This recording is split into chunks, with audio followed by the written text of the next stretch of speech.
Hello, everyone, especially the family. This is a just kind of off-the-cuff program, and it's something that you can keep for your keepsakes and for future use, if you like. And I guess I'm just going to kind of talk off the cuff, but I will begin by telling you what my first memory was as a child. Okay. My first memory, as I recall, was when my grandpa on my mother's side was very ill and finally passed away in his home. And he was waked in the house. There was no embalming, no funeral, no undertaker.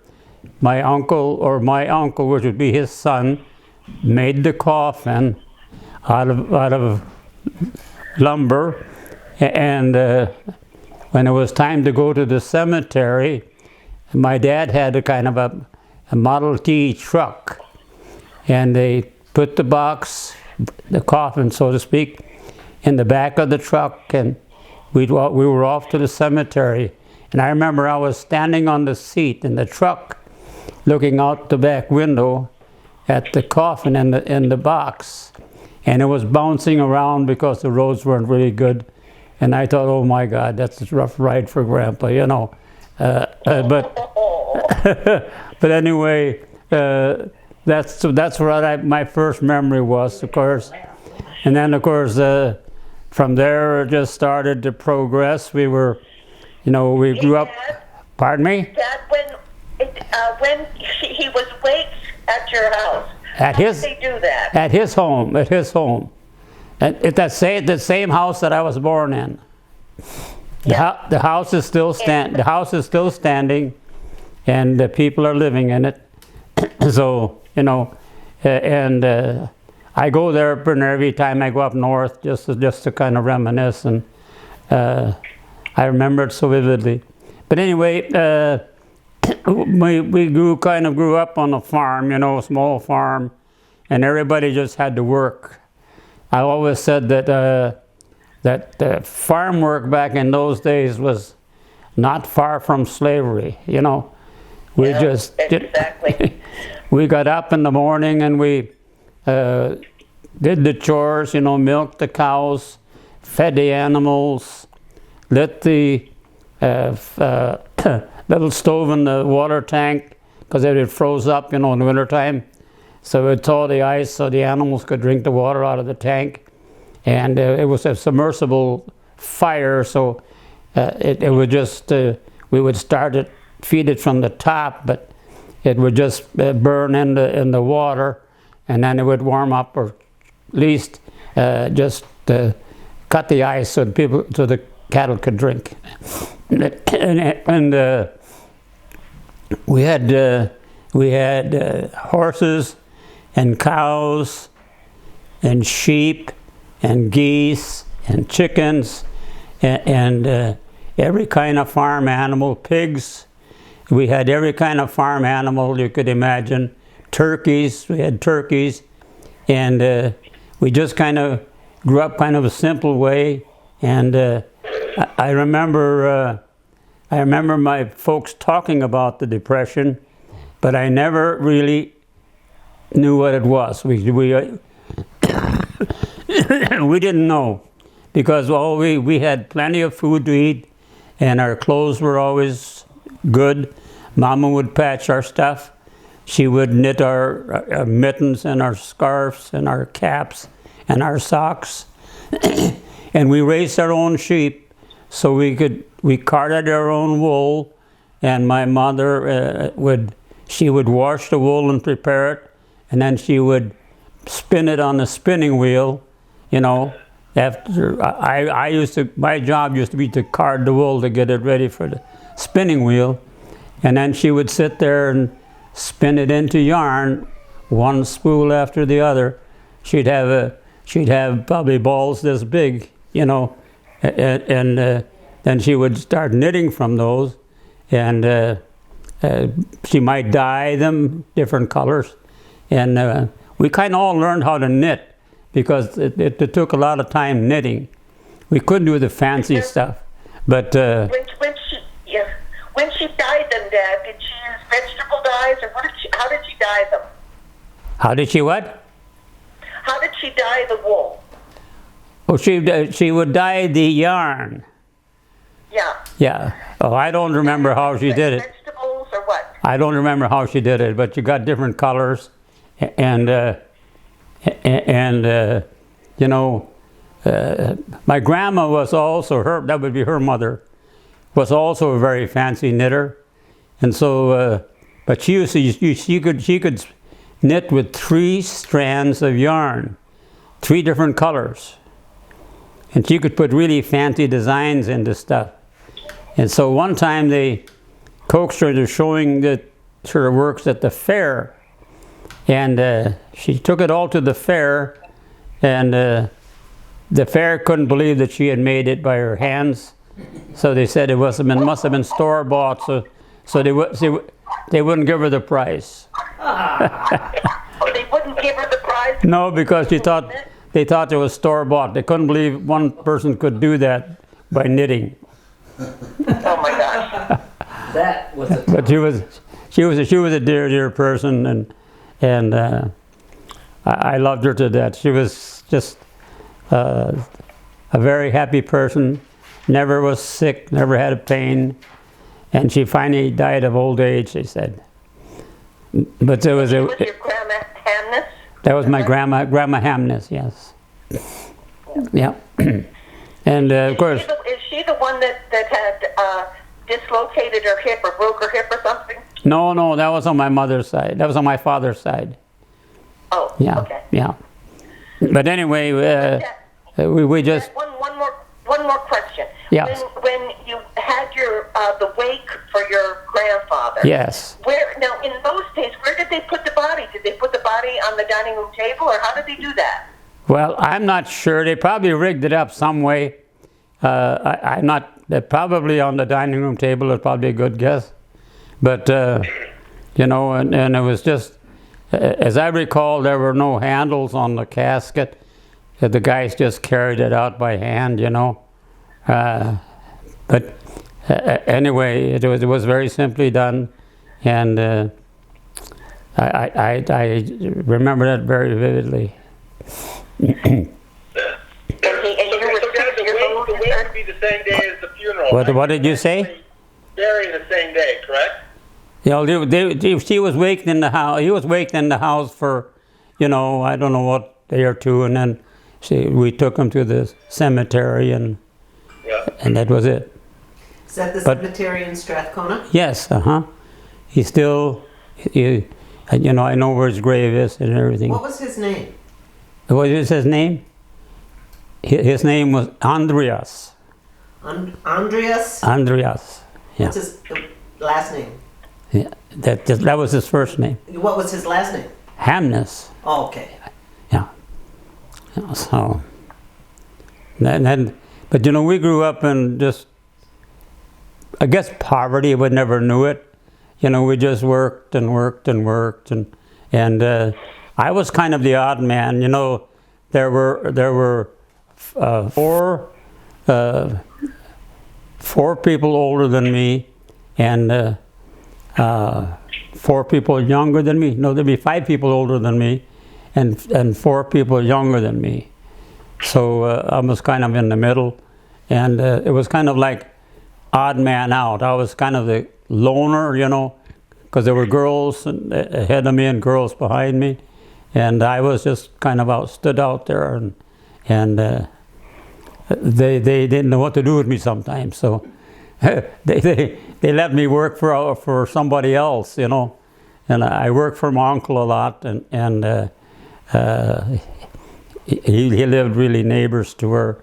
See, all the Hamnesses and the Gjoviks came to homesteaded up there. They heard about this free land. You know, they first settled in Iowa, which is really much better land. They could have done very well there. But then they heard about this free land up in Minnesota. Just all they had to do was come up and claim it. And it was just wilderness. You know, it was mostly virgin timber. There were some fields, of course, but we used to clear the timber off and make fields so we could plant crops. You know, it was just very labor intense, very labor intense. And my grandpa on my father's side, he was pretty healthy, and he and I worked together a lot. And but I remember when we would be working out in the not the field, but out in the grubbing out stumps and stuff. We'd carry our lunch out there, and then he would take his jacket off, fold it up, put his head on it, and take a nap after every time we had lunch. He slept for 20 minutes every day. And no matter where we were, he stopped and whatever he was doing and took a nap for 20 minutes. Because it was all horsepower, you know, there was no machinery, no tractors.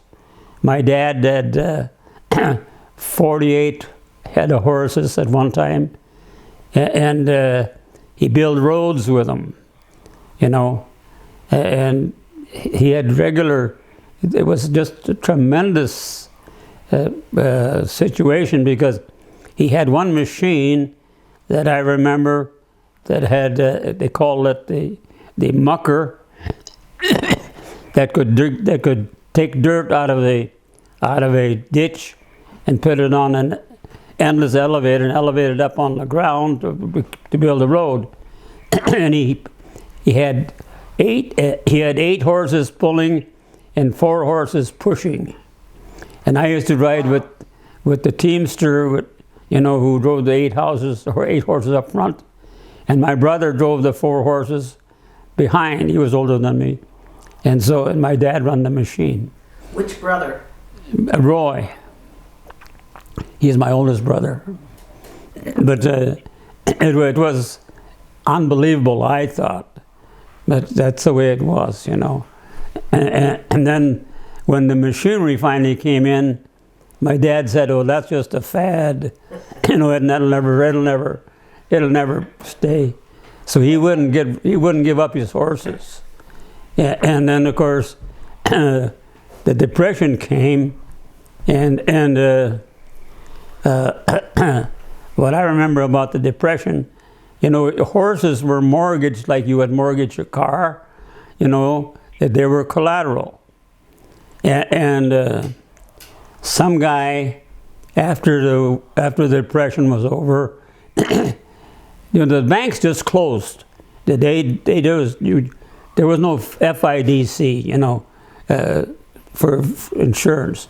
And when they closed, any money you had in the bank was there. They kept it. You didn't have anything. And so this guy, his name was Labrie, I'll never forget him. He went and bought my dad's notes on his horses for 10 cents on the dollar. Now the horses belong to him. And he came to claim his horses, you know, and my dad ran him off the farm with a shotgun. And so he had to come back with the sheriff, you know, because they were going to take the horses, you know. And so they had a truck that they were going to put them in, and the horses wouldn't go in the truck. They absolutely wouldn't go in the truck. So they waited till my dad told them it was okay to go. And he always talked to his horses in Norwegian. And that really broke his heart, to tell them that they better get into the truck. And the guy took them away. He left us a couple of teams, you know. I don't know if he just didn't buy that note of paper, but we ended up, I think, with four horses that we could start farming with. But anyway, that was part of what I remember about the Depression. It was quite a situation. But we never starved. We always had a lot of food, and we butchered our own animals. And you know, in the wintertime, we didn't have electricity, so we would just let the nature freeze the food, the meat that we couldn't eat, you know, and it stayed frozen because it was that cold up there. And so, if we had any left when the spring came, my mother would then can it, you know, and prepare it that way so we'd have meat during the summer. But it was all canned. Anyway, it was just kind of a simple way of life, you know. And tell the story about when your mother got linoleum for the floor. What is that? When your mother finally got linoleum for the kitchen floor. Oh yeah, yeah. The guy come around peddling linoleum. He had a little truck with linoleum, and of course we didn't have any money. So he was trying to sell this linoleum for the kitchen floor. I think it cost us like $9 or $10. So we had to go with what we used to do. We always used to bring our eggs and our cream to what they call the creamery, and then we just have a credit there. So whenever we needed something, we could go there and even get the money or pay groceries. But nobody had any money, so we had to take them to town, you know, and let them go took them to the creamery and get the $9 for the linoleum rug.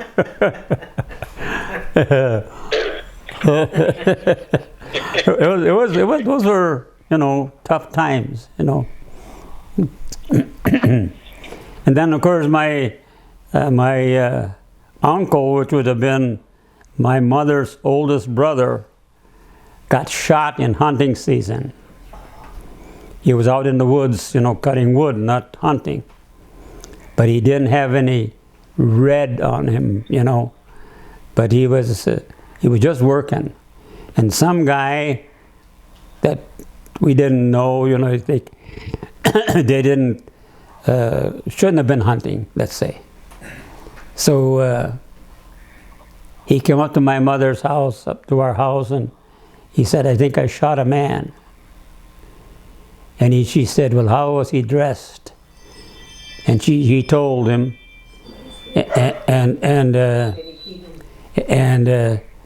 he said that, she said, "Sounds like you shot my husband," because they dressed quite a lot alike. She said, "Well, I don't know who he was." So my dad was working in the woods also. They used to haul the logs back to the house, you know, and then we'd stock them up there and either use them for firewood or whatever. And we could, she said she could see him coming out of the woods, and there was another man with him. There was two guys working with him. I think maybe it may have been his brother George. But only one person was riding on the sleigh. And she said, "Oh yeah, that's probably right." But yeah, my dad was walking behind the sleigh to keep warm.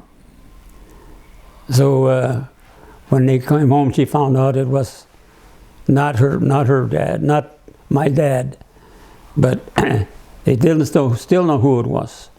So then he took my dad and somebody else back to where the man was, and it turned out to be my mother's brother, Nels. And just no charges pressed, no nothing, you know. It was just the way it was, you know. It's the accident. It was really a sad case for her, I know, and for everybody, you know. And I never met him because it was before my time. But And his name was Nils? we have pictures of him. Pardon me? His name was Nils? Nels. That's a good Norwegian name. And didn't he have a great reputation as being very strong? Wasn't he kind of a giant of a guy? Or am I wrong? What was that? Wasn't he a real strong, kind of a giant of a guy? Oh yeah, he was very, very, very strong. They said he was the strongest man, and just from working, okay? They didn't build muscle, go to work out. They just worked. And he was supposed to be one of the strongest men in the area. Because all of them were strong, they all worked hard. But he was really stronger than any of them. Did he have a family he left behind? Yes, he had a family. He had a wife, no children. Yeah, her name was Celia. And then, yeah. And then she later married somebody else, and she had one boy and 2 girls. But and they were very nice people, I grew up with them. The boy was almost the same age as me. He just passed away this year. Oh. Yeah, their name was Gordy. Yeah, but they were. Why don't you go down the list of all your brothers and sisters in their birth order? So who was the oldest? Bernice. We called her Barney. Excuse me. And then there was Roy.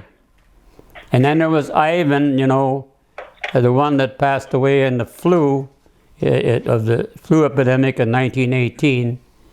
So then Kelly came along, but his real name was Ivan too.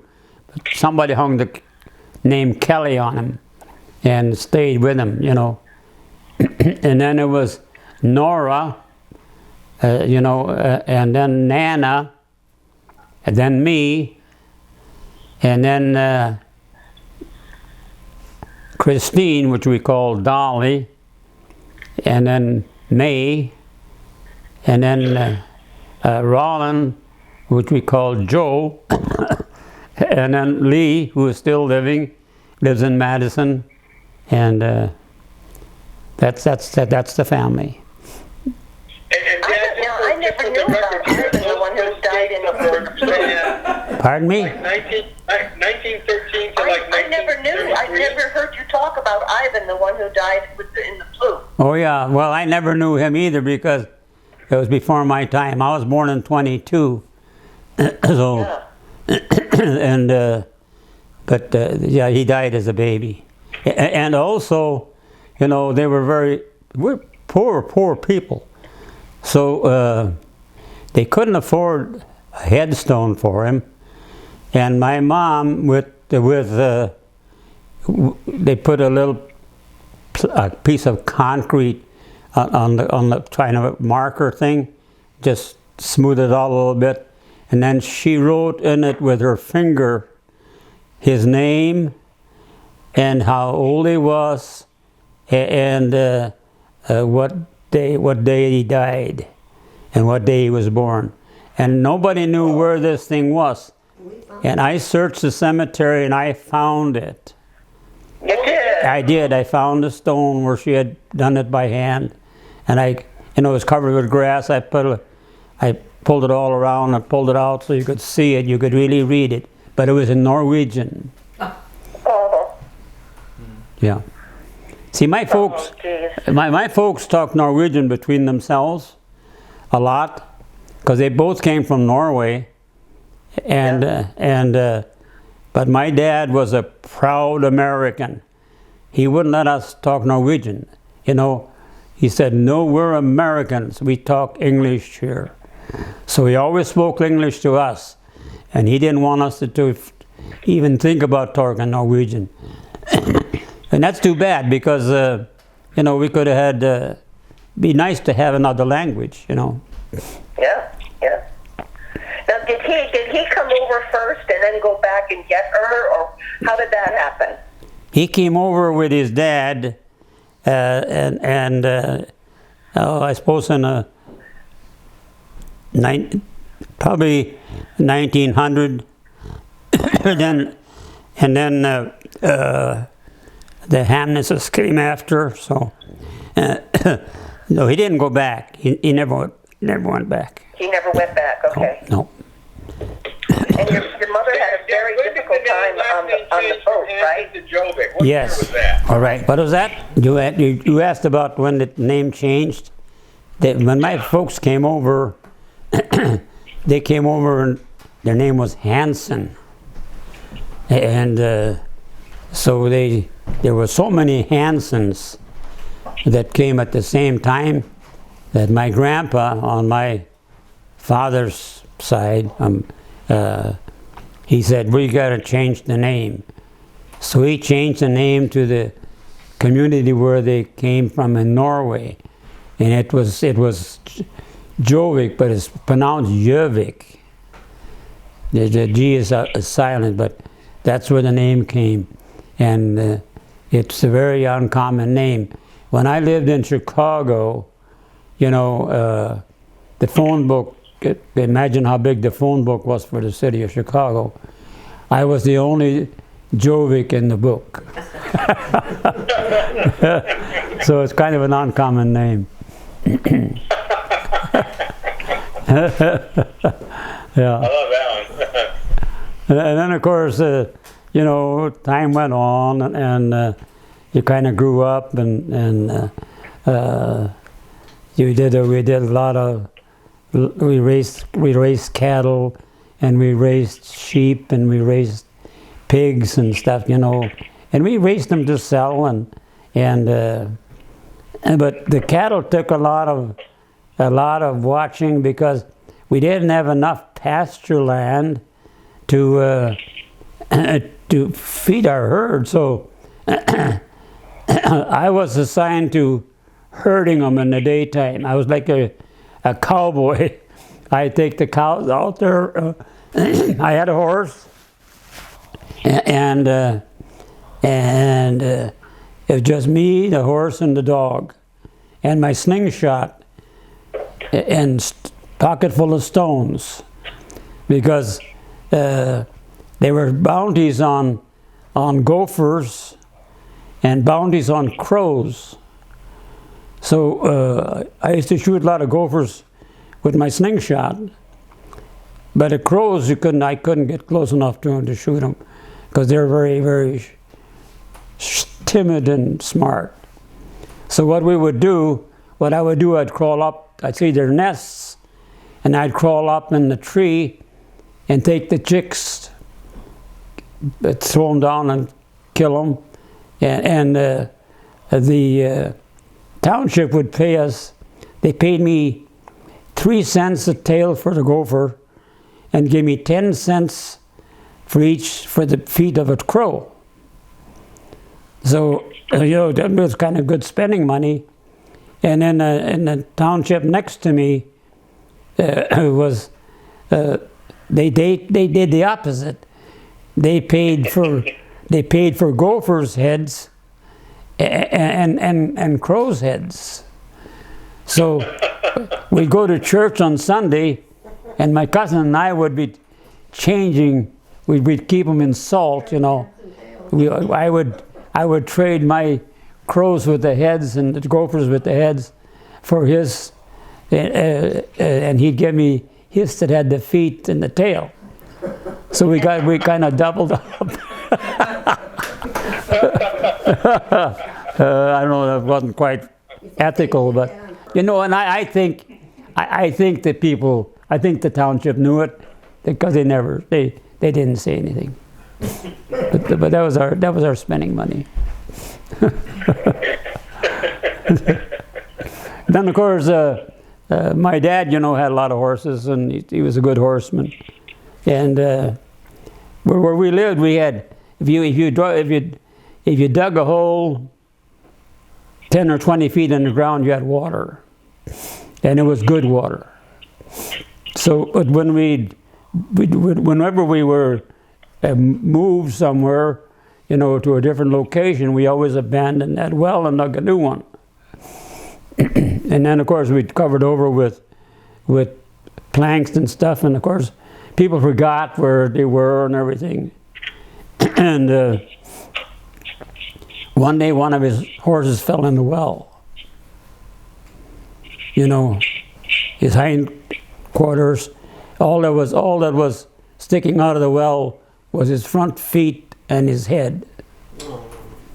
And everybody said, "You better just shoot him." He says, "No, I'm not going to shoot him." He said, I'm gonna pull him out of the well." So he took a team of horses and he wrapped a blanket around his neck with a log chain and hooked it to his horses. Now he spoke to him in Norwegian all the time that he was doing this. And his name was Cap. And he said that it's all going to be up to you, he said. We're going to pull you out of this well. Now you got to help us, because if we don't, we're going to pull your head off. But one way or the other, you're coming out of the well. And everybody said, "Never happened, never happened." He pulled him out of the well. He got up and shook himself and went over to start to eat grass again. So, you know, but my dad had a real way with horses. You know, he could do anything with horses, and they wouldn't hurt him at all. Now, these were big horses. Yeah, these are big. They weighed usually average 2,000 pounds. Work horses. They were Percherons or? Yeah, they were just big work horses, you know. I could walk under their belly, you know. And I remember the names of all of them. I could name every single one, you know. They were names, okay, but I remembered who they were. Yeah. Yeah. Now, did your dad ever ride them? No, they worked them. Yeah, but you rode them. Only never rode the work horses. We had my dad, you know, was traded for horses and broncos and then they would be wild. He'd bring them home for us to break. Oh yeah. I remember one time he brought a crazy horse home, and he was unruly as could be.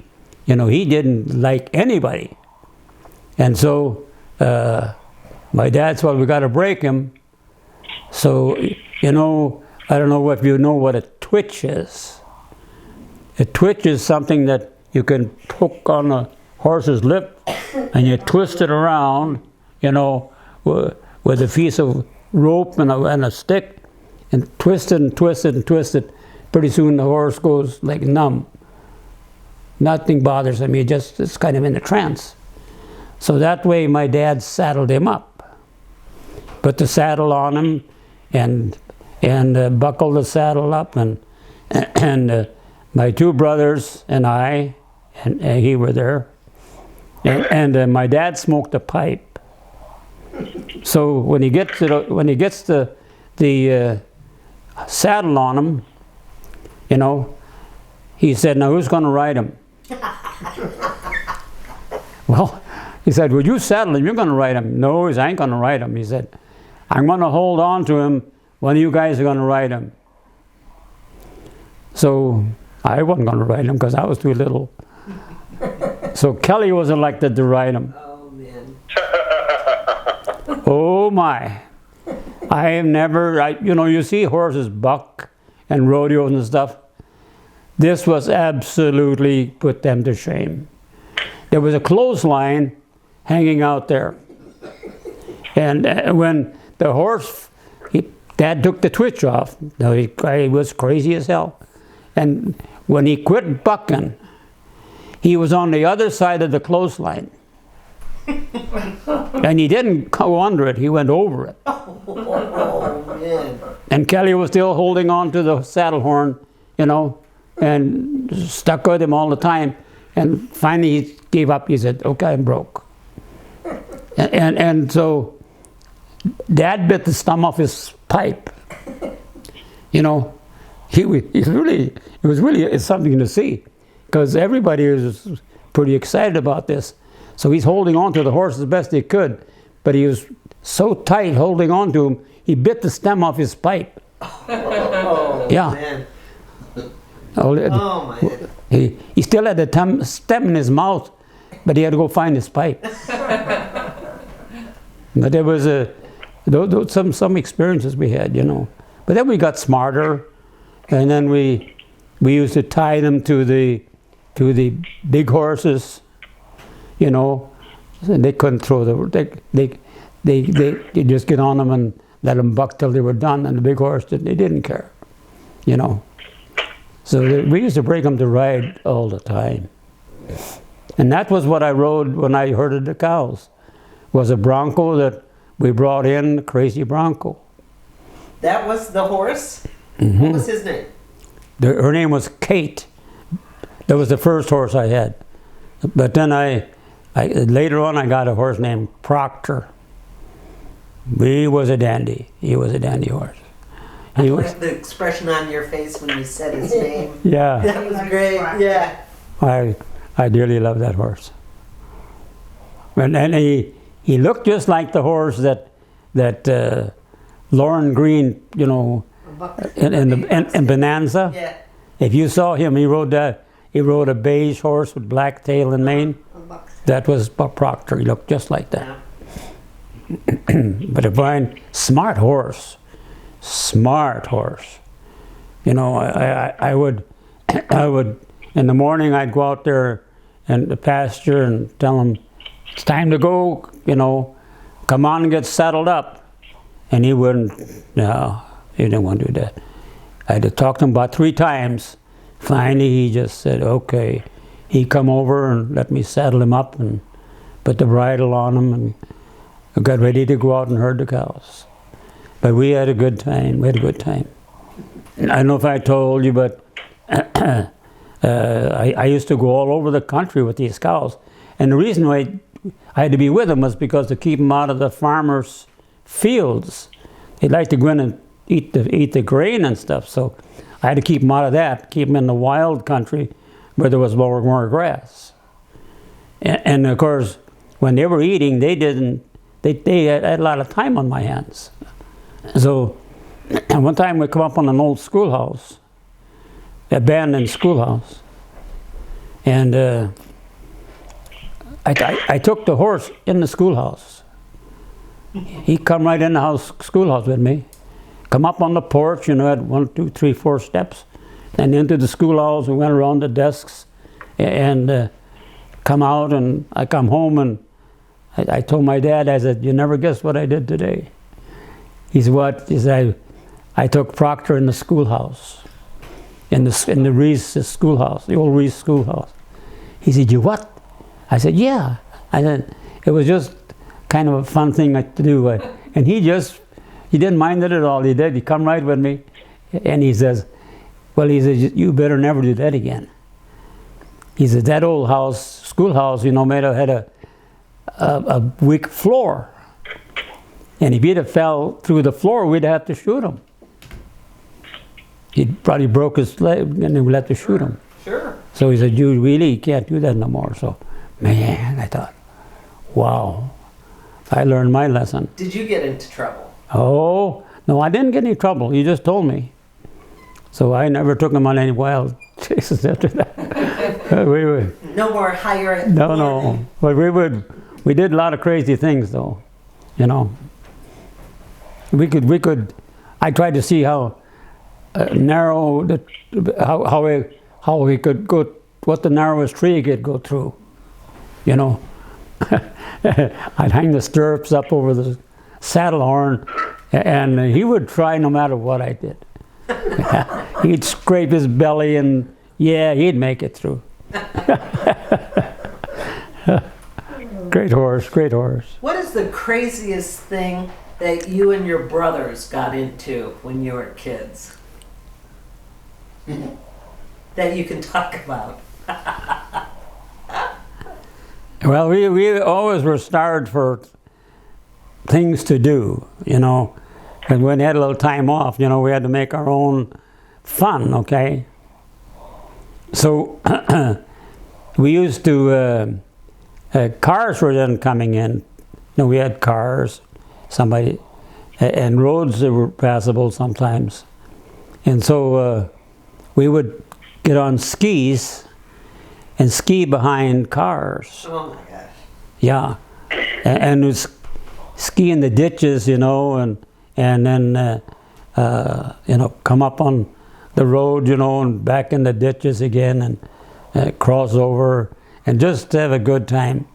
But one time we were going through we just got a real fresh snow, and the ditches just filled with fresh snow.